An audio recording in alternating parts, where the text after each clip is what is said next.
The team of international police officers from the Netherlands and Australia had been due to visit the crash site Sunday, but they were confined to their hotel in the regional capital Donetsk, explains Monitor Alexander Hoog of the Organisation for Security and Cooperation in Europe. The site itself appears to be not safe.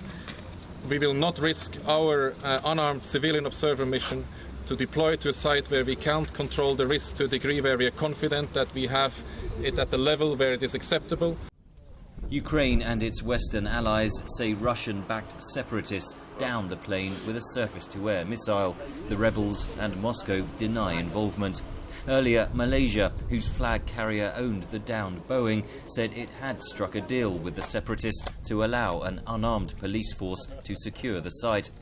Australia's Prime Minister explained his country's role in the policing mission. Our whole and sole purpose is to claim our dead and bring them home as quickly as we can, and that is what this next phase of Operation Bring Them Home is all about. That operation is complicated further as fighting intensifies between Ukrainian government forces and pro-Russian rebels. Ukraine's army appears to have gained momentum, retaking control of territory from the pro-Russia separatists. These were the scenes in the town of Lysychansk after days of heavy fighting ended with victory for Kyiv forces, backed by volunteer fighters from the so-called Donbass Battalion. Local residents are becoming weary of the conflict. I can only buy soap now. Nothing works. There is no electricity. Banks are closed.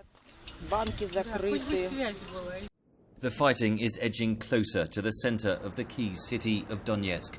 It has been under the control of rebel forces since March.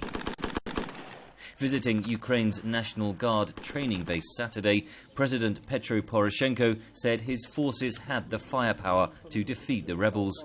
Українська армія, українські збройні сили, Українська національна гвардія. The Ukrainian army has been reborn in these last 2 months, and today we can confirm that the soldiers are liberators who are freeing Ukrainian cities and villages from occupation. Ті, хто звільняє від окупації. In the midst of the conflict, teams of investigators are trying to forensically piece together the final moments of Flight MH17, but their progress is frustratingly slow. Henry Ridgwell for VOA News, Kyiv.